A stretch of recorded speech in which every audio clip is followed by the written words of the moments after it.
हाय अस्सलाम वालेकुम, हम और आप जोया आपके साथ बहुत बहुत ईद मुबारक हो हमारे सारे देखने वालों को, हमारी ऑडियंस को, अहलियाने लाहौर को, लाहौर से बाहर भी जहाँ तक हमें देखा जा रहा है, जिस मुल्क में देखा जा रहा है, जिस मीडियम पे देखा जा रहा है, उन तमाम दोस्तों को, उन तमाम चाहने वालों को बहुत सारी ईद मुबारक। आई नो कि बहुत अच्छी सी ईद गुजर रही होगी। आज का दिन तो वैसे ही ना भी कहें तो ईद का दिन है और सभी इस दिन का पूरा साल इंतज़ार कर रहे होते हैं। रमज़ान मुबारक के रोज़े और उसके बाद फिर ईद की खुशियाँ, सेलिब्रेशन। हम अपनी रिवायत को बरकरार रखते हुए हमेशा मिलवाते हैं आपको एक बहुत ही अमेजिंग इंसान से, बहुत ही खूबसूरत शख्सियत से।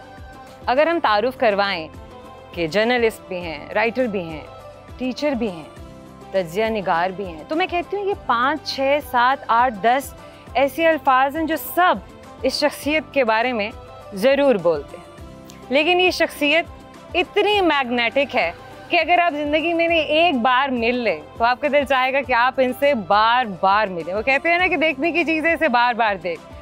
तो मिलने वाली शख्सियत एक मैग्नेटिक इंसान, कहते हैं ह्यूमन मैग्नेट, मैं तो इनको नाम दूंगी कि कोई इंसान एक मैग्नेट की शक्ल में होता तो वो कौन होता। हमारे साथ हैं तौफीक भट्ट साहब, जिनके घर में आज हम उनकी ईद उनके साथ मनाने के लिए आए हुए हैं। अस्सलाम वालेकुम, ईद मुबारक। वालेकुम अस्सलाम। मेरी तो ईद आपके इन अल्फाज की वजह से हो गई है। आपने इतने खूबसूरत मेरे बारे में अल्फाज बोले, कहे, काश मैं वाकई आपके अल्फाज के मुताबिक होता। आप तो इन अल्फाज से बहुत ऊपर हैं। आपने जो कुछ मेरे बारे में कहा तो सारा दिन ही ईद का अच्छा गुजरा, लेकिन आपने जिन जज्बात का इजहार किया तो वाकई मेरी ईद, मुझे लगा कि ये लम्हात हैं कि मुझे सही ईद का एहसास हुआ है। आपका बहुत शुक्रिया। Thank you so much, thank you so much. अच्छा, तौफीक भट्ट साहब की फैमिली भी हमारे साथ है। आज इनकी बेटी तो हमारे साथ हमें ज्वाइन नहीं कर सकी अपनी मसरूफियात की वजह से, क्योंकि ज़ाहिर है ससुराल में भी जाना और बाकी रिश्तेदारों को भी मिलना, तो माँ बाप का दिन जो होता है वो ज़रा तीसरा चौथा दिन ही आता होता है। Hope you guys can understand. लेकिन तौफीक साहब के बेटे भी हमारे साथ हैं, राहिल साहब हमारे साथ हैं, उनकी मिसेज हमारे साथ हैं, और तौफीक साहब की एक बहुत खूबसूरत प्यारी सी बेगम शाजिया साहिबा। अस्सलाम वालेकुम, ईद मुबारक। खैर मुबारक। कैसी हैं आप? ठीक ठाक। हमेशा की तरह हसीन और जमील और इंतहाई प्यारी और इंतहाई पुरकशिश। Thank you so much. सच में मैं कहती हूँ जितनी खूबसूरत शख्सियत तौफीक साहब की है, भट्ट साहब की है, शायद यकीन कीजिए कि मैं कहती हूँ कि अल्लाह पाक ने ना कि एक खूबसूरत सा मैच बनाया है कि वाकई में दोनों एक दूसरे को कॉम्प्लीमेंट करते हैं। Thank you so much. ये आप ही उसकी नज़र है। हाय नहीं, सच में हमेशा दिल खुश होता है, हमेशा इतना अच्छा लगता है। ईद का दिन, मतलब जाहिर है आप लोगों ने हमारे लिए भी टाइम निकाला अपनी मसरूफियात में से। सो कैसा पूरा दिन कैसे गुजर रहा होता है ना, क्योंकि ये तो दोस्त जानना चाह रहे हैं, क्योंकि एक बड़ा वो, यकीन करें मुझे तो लगता है फिल्मों के हीरो है। मतलब ये अगर ना होते ना, एक टीचर, एक कॉलमिस्ट ना होते ना, तो फिल्मों में होना था। ऐसे ही इंसान बाहर हीरो होता है, घर में बिल्कुल जीरो ही होता है। लेकिन अल्लाह का शुक्र है मैं अपने घर में भी हीरो ही हूँ, अल्लाह का शुक्र। अब ये तो हम आपसे जानेंगे कि तौफीक साहब का घर में और इनका ईद का दिन कैसे गुजरता है। चलिए यहाँ से शुरू करते हैं बात को। हाँ जी, जैसे सबका ही नॉर्मली सुबह उठ के पहले नमाज, फिर नमाज के बाद फिर मेहमानों की, हाँ जी, अपने बुजुर्गों की कब्रों पे जाके हाजिरी देते हैं, खुसूसन अपने पेरेंट्स की कब्रों पे जाके उनको बहुत मिस करते हैं हर खुशी के मौके पे, और ख़ास तौर पे ईद के मौके पे आपके जो बुज़ुर्ग होते हैं जिन्होंने आपकी तरबियत की होती है, और उनकी तरबियत की वजह से अल्लाह के फजल से आप किसी मकाम पे पहुँचे होते हैं, उनकी मोहब्बतें याद आती हैं, उनकी बातें याद आती हैं, तो उनकी कमी तो कभी पूरी नहीं हो सकती। तो बस ये है कि ऐसे त्योहारों पे या ऐसे मौक़ों पे हम उनकी कब्रों पर हाज़िरी देते हैं और कुछ देर वहाँ पे गुजारते हैं, और अपनी जो एक कमी है उनकी, उसके थोड़े बहुत अज़ाले की कोशिश करते हैं। बट सब बचपन की ईदें, ये बड़ा ज़रूरी सा सवाल है, और ना सिर्फ मुझे, सब देखने वालों को, सब सुनने वालों को भी इस चीज़ को जानने का शौक़ होगा। सब मुतलाशी होंगे कि जानना चाहें कि वालिदा के साथ, वालिद साहब के साथ, घर में बहन भाइयों के साथ ईद कैसी गुजरती होती थी। बचपन की ईद की अपनी एक रंग होते थे, वो रंग अब उड़ गए। कहीं वो दिखाई नहीं देते। जिस तरह आप देखिए कि अब हम कम से कम मैं बहुत मिस करता हूँ तितलियों को और जुगनुओं को। इतने खूबसूरत जुगनू होते थे, हम बचपन में उनके पीछे भागते थे। तितलियाँ होती थीं, हमारे कांधों पे बैठती थीं, हमारे कपड़ों पे बैठती थी, बड़ी खूबसूरत। और वही रंग ईद के रंग होते थे। तो वो रंग मुझे लगता है, मेरा एहसास है कि जैसे वो रंग जो हैं वो फीके पड़ गए। तो अब वो रिश्तों में कदर नहीं रही, लोग एक दूसरे की वैसे रिस्पेक्ट नहीं करते जैसे पहले करते थे। मैं अपने आप को शामिल करके ये बात कह रहा हूँ। लोगों के पास अपनों के लिए, रिश्तेदारों के लिए, अजीज़ों के लिए, मोहल्लेदारों के लिए, दोस्तों के लिए वक्त अब बहुत कम हो गया है। जिस तरह वो कहते हैं ना कि अब लोगों के पास घड़ियाँ हैं, वक्त नहीं है। घड़ियाँ बड़ी बड़ी कीमती हैं लोगों के पास, लेकिन एक दूसरे के लिए लोगों के पास वक्त नहीं है। और सोच जो है वो हमारी इतनी कमर्शियल हो गई है। और वो जो एक ख़ूबसूरत ज़िंदगी होती थी जिसमें सब्र होता था, जिसमें कनात होती थी, जिसमें बर्दाश्त होती थी, क़ुव्वत बर्दाश्त होती थी, और जिसमें शुक्र होता था अल्लाह पाक का कि अल्लाह पाक ने जितनी भी नेमतें इंसान को बख्शी हो उस पर शुक्रगुजारी की एक कैफियत होती थी। तो मुझे लगता है कि वो जो कैफियत हैं वो अब हमारे आसपास कहीं हमें दिखाई नहीं देती। और इसी वजह से आप देखिए कि जो आपका मुआशरा है वो कितना डिप्रेस हो गया है, सोसाइटी कितनी डिप्रेस है। पहले लोग बड़ा खुल के एक दूसरे के साथ अपने दुख सुख बोलते थे और लोग दूसरों को अपना हमदर्द समझते थे। अच्छा तौफीक साहब, मिलना मिलाना मुलाकातें बड़ी कमर्शियल सी हो गई हैं, जहाँ पर रिलेशनशिप्स और पूरा दौर ही ऐसा है कि हर चीज़ प्रोजेक्ट की जा रही है, सोशल मीडिया पर आ गई हुई है। तो मुझे ऐसा लगता है कि चीज़ें जो हैं वो ऐसे जैसे रोबोटिक हैं या डिजिटलाइज हो चुका हुआ है। उसमें जो वो जेन्युइननेस होता था या वो उसमें जो ऑनेस्टी होती थी वो कहीं खो गई है। अब वो कैसे वापस आ सकती है या हम उसको कैसे हम दोबारा महसूस कर सकते हैं अपने दरमियान में, इसका तो जवाब मुझे भी नहीं मिलता। इनफरादी सतह पे तो शायद कोई कोशिश करे और अपने आप में वो चीज़ें वापस ले आए, लेकिन मुझे लगता है कि इज्तिमाई सतह पे नहीं हो सकता। इज्तिमाई सतह पे हम लोग इतने दूर निकल गए हैं कि अब हमारी वापसी जो है कम से कम मुझे बड़ी मुश्किल दिखाई देती है। बल्कि मैं अगर ये कहूँ तो बेजाना होगा, नामुमकिन दिखाई देती है। और ये बहुत बड़ा एक अलमिया है हमारी ज़िंदगियों में।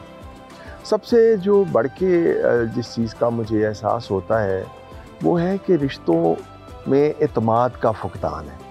और पहले भरोसा होता था, एतमाद होता था, दिल से मिलते थे, दिल से करते थे, अगर किसी के लिए कुछ करते थे। वो जो एक भरोसा और एतमाद था रिश्तों के दरमियान, वो टूट फूट का अब शिकार हो गया। और उस वजह से लोगों के मसाइल भी हैं, प्रॉब्लम्स भी हैं, ये चीज़ भी एक है। और दूरियां भी आ गई। सबसे ज़्यादा जो चीज़ जिसका हमें एहसास नहीं है वो चीज़ है हमारी मज़हब से दूरी।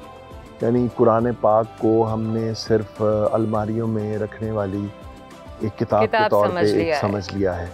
और उससे जो हमें अपने ज़िंदगी के जो असूल मुतय्यन करने चाहिए और जो रास्ते हमें कुरान पाक दिखाता है, हमने उसको सिर्फ एक ज़्यादा पढ़ने वाली एक किताब बना लिया। समझने वाली जो किताब है वो नहीं है।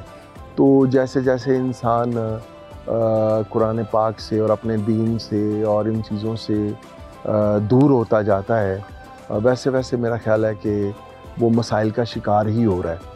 अगर आपको जेन्युइनली सुकून चाहिए और अगर आपको इत्मीनान चाहिए दिल का और दिमाग का, तो वो तो सिर्फ अल्लाह की याद में है। बेशक ऐसा है, अपने दीन से कुर्बत में है और नबी पाक सल्लल्लाहु अलैहि वसल्लम के बताए हुए रास्ते, बताए हुए असूलों को फॉलो करने में। छोटे से मुख्तसर से वक्फे के बाद आपको फिर मिलाएंगे अपने खूबसूरत से, प्यारे से, इतने सारे मेहमानों से। हमारे साथ रहिएगा।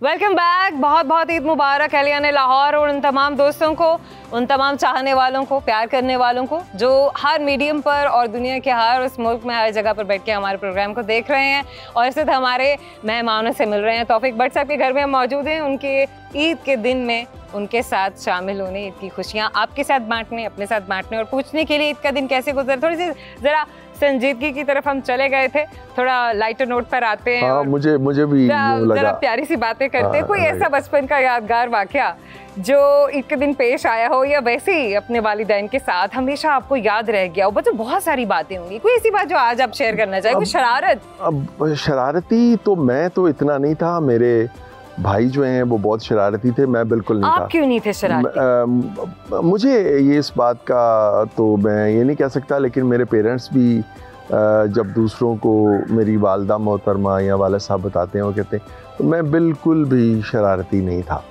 और अब मैं बहुत शरारती हूँ। अब मेरा दिल करता है शरारतें करने को, यानी लोग बचपन में शरारती होते हैं, मैं अब शरारती हूँ, तो अब मेरा दिल करता है लोगों को छेड़ने को, तंग करने को। कि बचपन में क्या ऐसा था? शायद बाकी जो बहन भाई थे वो बड़े थे, आप छोटे थे? नहीं, मैं तो, मेरी एक बहन मुझसे बड़ी थी, उसके बाद मेरा दूसरा नंबर था। बस कुदरती तौर पे ऐसा था कि मैं असल में वालिद साहब बहुत सख्त थे। वो वालिदा भी, मैं ये कह सकता हूँ, उनका भी अपना, यानी आम तौर पे हमारे फैमिली सिस्टम में वालिद बहुत सख्त होते हैं ना, तो मेरी वालदा भी बहुत सख्त थी। अच्छा, आप सख्ती करते हैं बच्चों पे? ये बच्चों से पूछिए आप। ये तो मैं भी पूछती हूँ। इस सवाल का जवाब तो बच्चे देंगे। सबसे ऑनेस्ट जवाब तो हमें बेटे से मिलेगा, क्योंकि बेटियों पे तो फिर भी चलो शफकत मोहब्बत और ज्यादा वो होता है ना बाप का, कि नहीं बेटियों को डांटना नहीं है, तो ये तो पराए घर की हो जाती हैं। मेरी बेटी तो आप यकीन करें मुझे डांटती है सालिया, और मैं उसको अक्सर कहता हूँ कि तुम मेरी बेटी हो या मेरी माँ हो। तो अब आप बताइए कि आपका रिलेशनशिप आपके पेरेंट्स के साथ कैसा है? अम्मी की तरफ से ज़्यादा डांट डपट होती है या अपने अब्बा की तरफ से? दोनों के साथ ही माशाल्लाह बहुत अच्छा रिलेशन है। डांट बचपन में पड़ती थी, अब तो मेरा नहीं ख्याल कभी कोई। अब अपने डिसीजंस खुद लेते हैं? डिसीजन मशवरा करता हूँ और वैसे कोशिश करता हूँ कि उनके मशवरे के मुताबिक चलूँ। तो आगे से वो ये कहते हैं कि तुम अपने मुताबिक डिसीजन लो, जो तुम्हें बेहतर लगता है वो करो। मैं चाहता हूँ कि वो ज़रा कर दे ताकि कल को उन पे बंदूक रख के चला दी जाए, लेकिन वो कहते हैं नहीं तुम लो, ताकि वो मेरे पे कि तुमने तुम्हारी गलती थी। बिल्कुल तो मशवरा करता हूँ और उसके बाद डिसीजन ले लेते हैं। दोनों से मशवरा करता हूँ, मामा से भी और बाबा से भी, तो जो अच्छा ठीक। अच्छा, कभी ऐसा हुआ, क्योंकि ज़ाहिर है लड़के स्कूल लाइफ से कॉलेज लाइफ में जा रहे होते हैं, तो घूमना फिरना, लेट नाइट बाहर दोस्तों के साथ टाइम गुजारना, कभी ऐसा हुआ कि लेट नाइट कहीं बाहर दोस्तों के साथ रह गए, घर आते आते बड़ा टाइम हो गया, कॉल्स आ रही हैं पीछे से और फिर घर पहुंचते ही क्लास लग गई? अच्छा, मेरा एक बड़ा फनी एक वो है कि मेरे फ़ोन के अंदर पापा का नंबर, मैंने नाम ही ये लिखा हुआ है जल्दी घर आओ। तो जब फोन आता है तो जल्दी घर आओ, तो मेरे सारे दोस्त कहते हैं भाई घर पहुंचो, फोन आ गया। तो जल्दी घर आओ। वो पापा का सवाल ये नहीं होता किधर हो। हाँ। पापा कहते अभी तक आए नहीं, जल्दी आओ। उन्होंने नहीं पूछना किधर हो क्या है, बस जल्दी आ जाओ। तो अब मुझे ये भी पता होता है फोन आया है, इसके बाद इन्होंने खुद सो जाना है, इनको नहीं पता रात कितने बजे आए, कितने भाई लास्ट फोन है। ये तो आपका ख्याल है ना, हम सो जाते हैं। अच्छा, ये बात, मैं जब घर आता हूँ मैं आगे सबसे पहले देखता ही हूँ कि सो गए, सो रहे होते हैं। मैं कहता ठीक है, लेकिन उनको जब सुबह मेरे से पूछते हैं कि कल कितने बजे आए थे, मैंने कहा जी रात 2 बजे। नहीं 2 बजे नहीं आए, 3 बजे आए थे। देख ले, पता होता है, देख ले। तो मैं समझता हूँ कि मैं तेज हूँ, लेकिन फिर बात तो बात होता है। एग्जैक्टली। अच्छा, पहले तो होता था ना कि अम्मी अब्बू को जवाब देना है हर चीज़ का, मतलब जाहिर है उनके साथ हर मामले को, हर शेयरिंग, हर एक बात। अब शादी हो चुकी हुई है एंड माशाल्लाह you are married and you are a father, so अब जो ज़िंदगी है उसमें कितनी शेयरिंग अपनी मिसेस के साथ होती है? मिसेस का इन्वॉल्वमेंट और पेरेंट्स का इन्वॉल्वमेंट, उसमें क्या बैलेंस रखते हैं या किस तरीके से चल रहा है सब?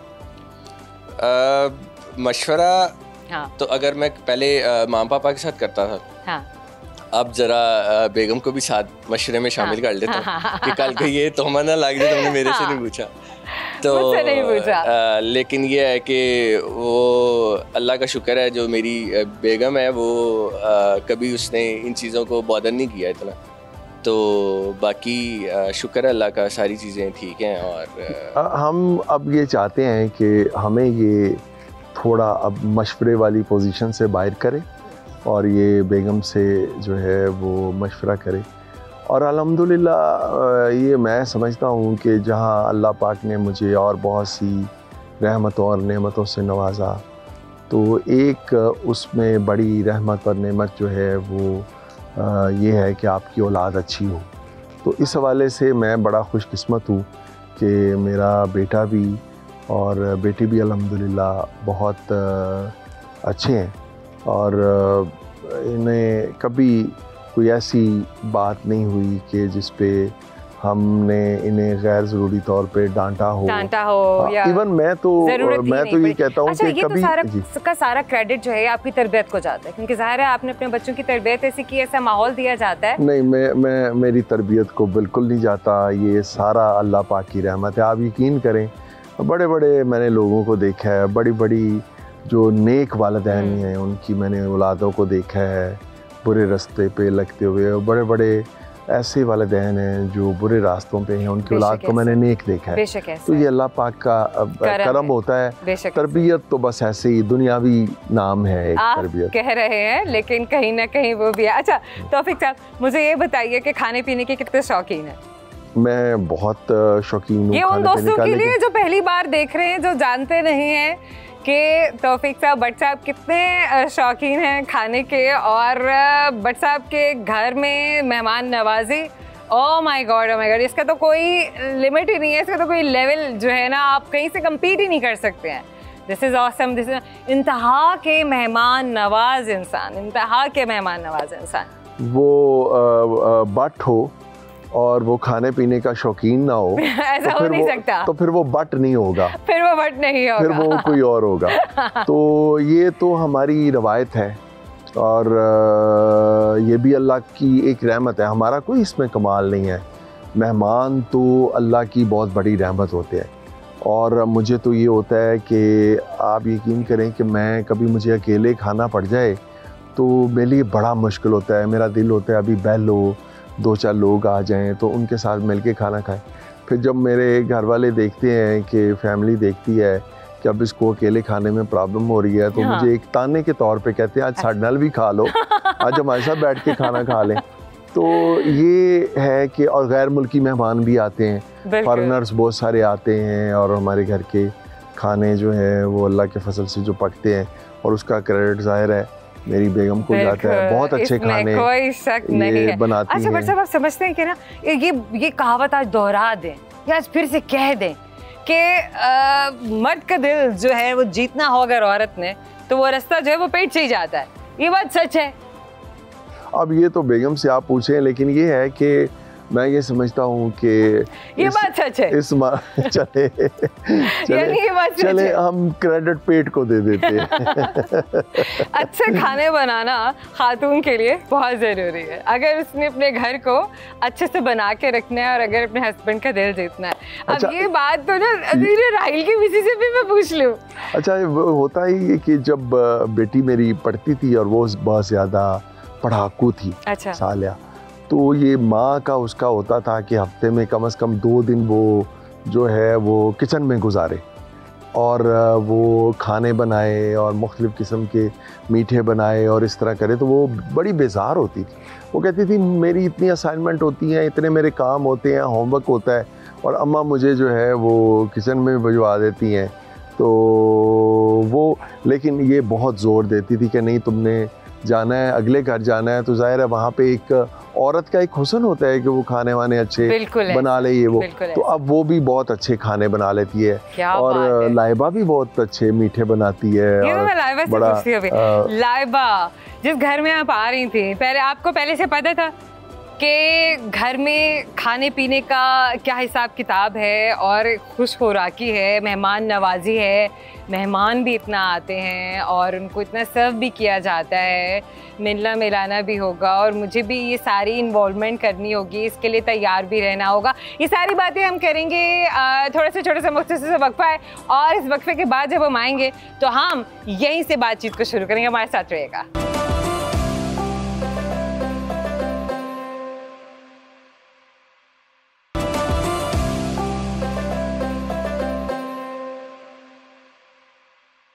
Welcome back. हम और आप जोया आपके साथ मौजूद हैं तौफीक भट्ट साहब के घर में, उनके खूबसूरत से प्यारे से घर में। और ये जो दो हंसों का जोड़ा हमारे बैकग्राउंड में, मैंने कहा इन बेचारों को भी मैं इंट्रोड्यूस कराए, तो वो इधर जा रहे हैं उधर जा रहे हैं, कह रहे भाई सबको सबसे मिलवा दिया, हमसे नहीं मिलवाया। तो खूबसूरत से बहुत ही प्यारे प्यारे से कुछ कहते हैं वो माइंड कर जाएंगे, पीछे मोर भी है। अब मोर भी है माशाल्लाह, पेट लवर तो आप हैं ही। अच्छा भट्ट साहब, मैं इससे पहले कि मैं लाइबा से बातचीत शुरू करूं, थोड़ा सा जरा मैं जानना चाहूंगी, दोस्तों को भी जरा बता दें कि घर में कितने पेट्स हैं और कब से आपने इन पेट्स को रखा हुआ है? ये शुरू से ही, बचपन से ही मुझे आदत थी वो मुर्गियाँ रखना और इस तरह की, वो अभी तक है। ये तो मेरी फैमिली का अब हिस्सा है। सुबह उठ के एक सबसे पहले मुलाकात सुबह से होती है और मेरा तो वो दिन बहुत बुरा गुजरता है जब सुबह से मेरी मुलाकात ना हो, और उसके बाद फिर परिंदों से मेरी मुलाकात होती है, यानी जो फैमिली मेम्बर्स की तरह हैं, और ये भी इंतज़ार कर रहे होते हैं, बोलते हैं, कबूतर हैं, मुर्गियाँ हैं, मोर हैं सारे। तो ये फिर इनके साथ आधा घंटा गुजारता हूँ तो बहुत अच्छा लगता है। Very nice. अच्छा लाइबा को अब जनाब आपसे पूछने की बारी है, तो थोड़ा सा आप भी बताइए और अपनी ज़ाहिर एक नई शादीशुदा जोड़ा, आजकल का ज़माना और सब कुछ जहाँ मोबाइल फ़ोन पर ज़िंदगी इतनी मसरूफ़ है, एंड ऑफ कोर्स एक मिलेनियल जो है वो थोड़ा सा जेनजी वाला फेज़ है आपका, जहाँ पर ना समझ आती है कि मिलेनियल्स को आपने कनेक्ट करना है या जेनजीज को, इन बिटवीन वाला एक जनरेशन है जो दोनों तरह के वैल्यूज़ को और नॉर्म्स को लेके चल रहा है। So how do you cope up with the situation कि family life and cooking, serving, each and everything, ये सब कुछ कैसे कर रही हैं? I think जब आपके पास इतने अच्छे पेरेंट्स की फॉर्म में in-laws हों, which are literally like your parents, तो nothing is difficult as long as you have such supportive mother-in-law और जो basically goes to mother-in-law, mainly mother-in-law and then amazingly my father-in-law who is more like a friend, undoubtedly I think mainly both of them जो कि बहुत ज़्यादा मेरे लिए आसानियाँ पैदा करते हैं। मुझे कभी भी किसी चीज़ की मुश्किल नहीं महसूस हुई। अच्छा कभी कोई ऐसी बात हो गई हो कि राहिल से कोई कंप्लेन हो रही है, कोई मसला है, कुछ टेंशन हो गई है, बीच में कुछ तसल चल रहा है, कोई नाराज़गी हो गई हुई है, so what do you do कि अपनी मदर इन लॉ से शेयर करना या अपने सिस्टर से शेयर करना या फिर चुप करके उस चीज़ को छुपाए रखना या बस खुद ही से वेट करना कि इशू सॉल्व हो जाए? चुप रहना, बट माशाल्लाह दोनों जो है वो काफ़ी ज़्यादा अंडरस्टैंडिंग, तो उनको पता लग जाता है कि कुछ ना कुछ ऑफ है, तो they try to sort it out, वरना आई एम ब्लेस्ड कि मुझे वैसे कोई जरूरत नहीं पड़ती लड़ने की। लेकिन थोड़ी बहुत तो हर जगह टसल चलती ही रहती है। That's a part of life. बिल्कुल, it's a part of life, और वो तो रिलेशनशिप की खूबसूरती है ही। अच्छा कुकिंग की बात करें, क्योंकि ये तो जो है ना, मैं समझती हूँ कि खातून का एक मेन जो है उसका डिपार्टमेंट होता है उसको घर संभालने के लिए। What do you think and what do you say कि कुकिंग का कितना रोल होता है अपने घर को बनाने, संभालने और सब कुछ जोड़ने में? It's a complete genre, मगर I am nothing as compared to my mother-in-law. She is like the top chef और उनके करीब तो हम जा नहीं ये भी कर लेती काफ़ी कुछ अब। Amazing, मगर फिर भी आई एम गुड एट जो आजकल जेनजी या मिलेनियल लोग जो हैं खाते हैं जंक फूड वगैरह, तो I am good at that, तो उसके लिहाज से आई एम गुड। मगर उनका जो बट कुजीन है उसके लिए ईद का दिन खुद का कैसे गुजरता है? पूरा दिन अपने ससुराल में, because I guess this is your second और योर थर्ड ईद? नहीं, third Eid. This is your third Eid, okay. तो वैसे क्या रूटीन होती थी शादी से पहले? ईद का दिन कैसे जा रहा है पेरेंट्स के साथ, और अब पेरेंट्स के पास किस दिन जाना होता है? सेकेंड डे पेरेंट्स डे होता है, फर्स्ट डे कम्प्लीटली जो है आपने अपनी फैमिली के साथ स्पेंड करना है। और अब मुझे लगता है कि मेरी पिछली ईदों से ये वाली ईद बहुत मुख्तलिफ होगी, क्योंकि अब मेरी एक बेटी है, शी 6 months old, तो अब उसके लिए उसकी ईद होगी बेसिकली। पहले जो थी हम सेलिब्रेट करते थे, हम ईदियाँ लेते थे, तो ये वाली उसके नाम है पूरी। बट साहब कितनी ईदी मिलती थी बचपन में? अब वो तो ज़माना, उसमें तो आप देखें क्या शुरू कहाँ से होते थे पैसे। उसमें 1 पैसा होता था, उसके बाद 3 पैसे का टका होता था, उसके बाद 6 पैसे का आना होता था, उसके बाद 10 पैसे की 12 पैसे की दुआनी होती थी, 2 आने जिसको आप कहते थे। उसके बाद 24 पैसे की चवन्नी होती थी, 50 पैसे की अठन्नी होती थी, और फिर 100 पैसे का 1 रुपया होता था, और उसके बाद 5 रुपये, फिर 10 रुपये। ये वो ज़माना था। तो कितनी ईद मिल जाती होगी? मेरा ख्याल है शायद 5 रुपये मिल जाते होंगे, और वो 5 रुपये ख़त्म ही नहीं होते थे। आज के तो बच्चों को आप 5 लाख रुपये ईदी दे दें, वो 1 घंटे में ख़त्म कर देंगे। हमसे 5 रुपये खर्च नहीं होते थे। तो जिस तरह इंसान के रवैयों में बड़ी बरकत होती थी, उसी तरह चीज़ों में बड़ी बरकत होती थी, उसी तरह पैसों में बड़ी बरकत होती थी। तो अब वो सारी चीज़ों को हम मिस करते हैं। अब मैं तो बच्चों को कहता हूँ कि जी अकाउंट सारे इनके पास हैं, मेरे अकाउंट्स को हैंडल ये करते हैं, जितनी इनका जी चाहे ईदी ले लें ना लें, जितनी चीज़ वो करें, मेरा इसमें वो नहीं होता। मैं मतलब कोई वो सारा कुछ ही इनका है, बच्चों का है।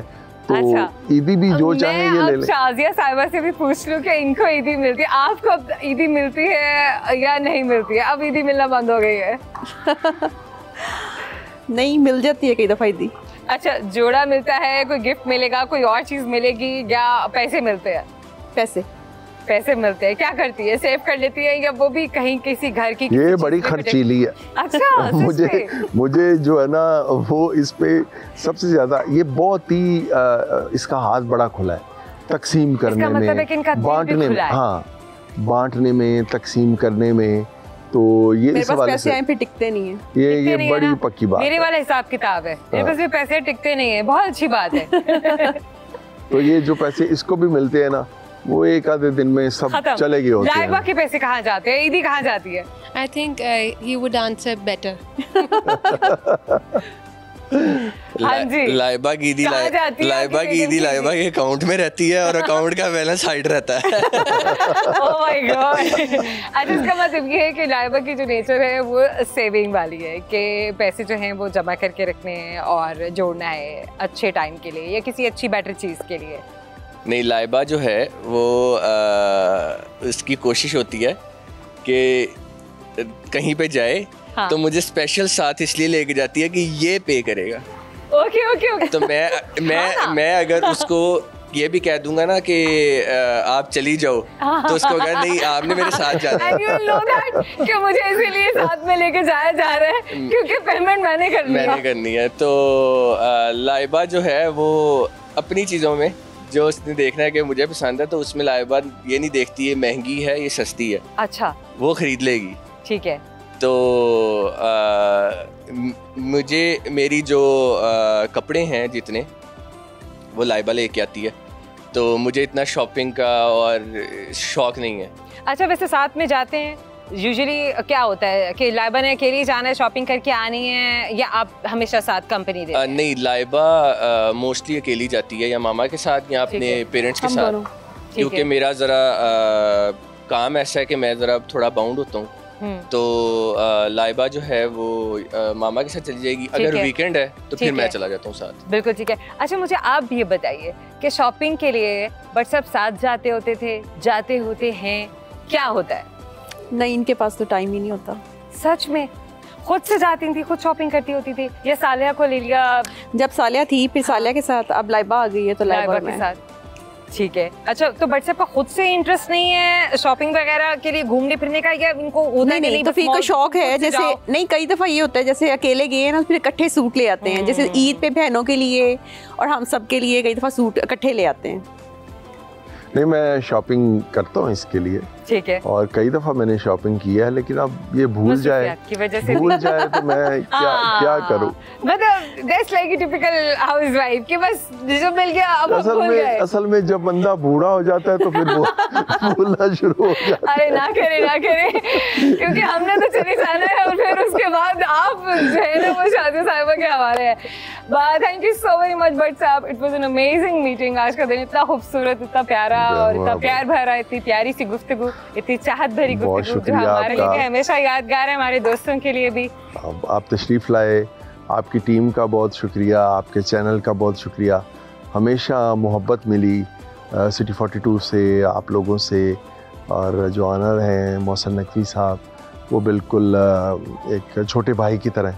तो हमेशा इस घर को, मुझे, मेरी फैमिली को उन्होंने हमेशा बहुत इज़्ज़त दी।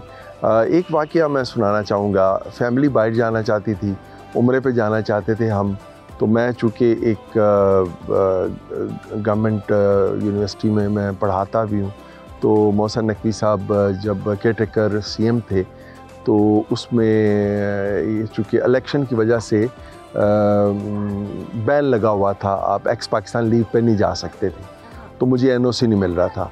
तो मैंने उनसे कहा, मैंने कहा जी कि मुझे तो सारी दुनिया फिरी है, 60 मुल्कों में गया हूँ, लेकिन अब चूँकि बच्चे उम्रे पे जा रहे हैं, फैमिली उम्रे पे जा रही है, तो उनकी ख्वाहिश है मैं भी साथ जाऊँ, तो मुझे तो NOC नहीं मिल रहा है। तो आप यकीन करें कि उन्होंने मोहसिन नकवी साहब ने आधे घंटे में मुझे NOC भिजवा दिया, और फिर हम सब उम्रे पे गए और जाके फिर उनके लिए बहुत दुआ की। तो हमेशा ज़िंदगी में जो है वो उन्होंने बहुत ही, जिस तरह एक सगा छोटा भाई होता है। This is amazing. Thank you so very much Bhatt साहब, thank you so very much everyone. आज का दिन, ईद की खुशियाँ, ईद का प्यार आपके साथ, अपने दोस्तों के साथ, अपने चाहने वालों के साथ। आपसे ये सिलसिला, आपसे मोहब्बत, आपसे रिश्ता हमेशा जारी रहेगा। हम और आप में ज़ोया इस वक्त आपसे इजाज़त चाहती है। आपसे मिलेंगे फिर अपने अगले प्रोग्राम में। तब तक के लिए बहुत सारी दुआएं, बहुत सारा प्यार, और एक बार फिर से बहुत बहुत ईद मुबारक। अल्लाह हाफ़िज़।